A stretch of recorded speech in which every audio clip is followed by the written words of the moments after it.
While this just may be a big win for the ufology movement, this, as a scientist, has just come out and stated unequivocally that he has proven that an alien UFO landed on Earth. Hey, what's up guys? Tyler here with Secureteam. Well, we have a breaking story here, and it's connected to one of the not only most well-known, but also undebunkable UFO cases in modern history. And that case occurred back in 1971. It's called the Delphos, Kansas UFO Ring. And if you guys haven't heard of this, it truly is an amazing case. And it's one of the few cases where an alien craft actually left physical trace evidence behind. So we're not just talking about some story here, something that can't be confirmed by any actual evidence. There was physical evidence.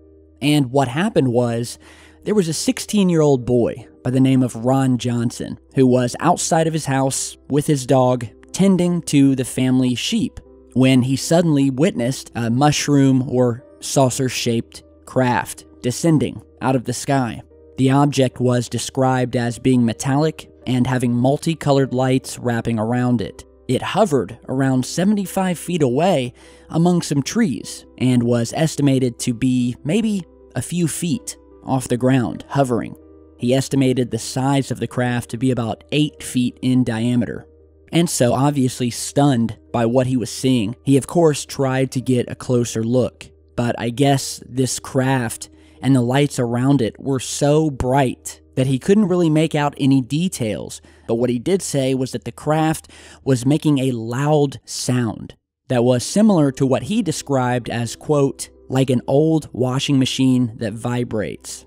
So the object hovered there for a few minutes, and as he tried to get closer to it, it started raising up off the ground, and as it did this, the bottom of the craft began glowing brighter and brighter. The 16-year-old boy, Ron Johnson, later stated that he was temporarily blinded by the brightness of the craft. So as it flew away, he finally got his vision back. He started to be able to see again. And so he bolted back into his house, grabbed his mom and dad, who came back out with him and also witnessed the craft in the sky, which at this point, it was getting pretty high up. But what was more shocking was when they looked at the ground where this thing had been hovering, they noticed that the craft left a huge glowing ring on the ground that was still glowing. So the craft had literally left some sort of luminescent residue, as well as on some of the trees nearby. The family members stated that the glow felt strange to them, and that the material on the ground reminded them of a sort of like a slick crust, as if the soil had been crystallized. It's also said that the boy's mother's fingers also went numb, as if they had been given some sort of local anesthetic.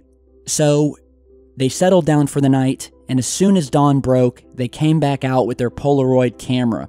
And it was at this point that the mother aimed the camera at the ground where this glowing ring still sat. And with one picture left in the camera, she snapped this photo that you're seeing here. Now, here's some things to note about this mysterious ring. It was comprised of sort of what you would think of as a crust, and it appeared to have some sort of water repellent qualities due to the fact that there had been a rain shower that morning. And according to the family who witnessed it, the entire area where the ring was completely dry. The rest of the ground was completely wet, but it was as if whatever this material was, it was repelling water. And then about a month later, after there had been snowfall, they once again found that the ice had melted both inside and outside of the ring, but the ring itself was left untouched. The Johnsons told their story to a local newspaper, which then of course caused more outside investigators to come in, who even months later commented on the fact that the ring was still very distinct and plain to see. They also found under further experimentation that the ground soil underneath the ring was dry up to a depth of about 1 foot. So this material, whatever it was, it actually sank down underneath about a foot and crystallized everything that it touched. And you've been seeing different pictures here of the ring. You saw the very first Polaroid taken, and then this image here was actually taken 42 months after the landing, and it's still there. So that brings us back up to speed with where we are now with this new breaking story. And according to reports, a man by the name of Dr. Errol Farouk has published findings of his investigation, and he was actually able to obtain some of the stored solid after requesting it while based in Nottingham University. He wrote, quote, "Placing water onto the affected soil was very like placing it onto a glass surface, with the water spontaneously forming into droplets sitting on the surface." Although he wasn't able to fully identify the compound, he claimed to detect a, quote, "highly water-soluble organic compound which is potentially chemiluminescent," which would have been responsible for the strange glow at the time. Dr. Farouk also concluded that there were 3 possible explanations, one being obviously a hoax, another, the ring was in fact a fairy ring, or a naturally occurring ring of toadstools, or a genuine alien spaceship had been seen. But he found that a hoax was highly unlikely due to the unusual characteristics of the compound and its elongation towards the wind direction on the night, not to mention the 4 people who witnessed the UFO landing. He also ruled out a fungal ring, saying that the water-soluble alkali metal salt of an organic acid found in the compound could not be produced by fungi. This, he said, meant the conclusion of a genuine UFO sighting as the most favorable.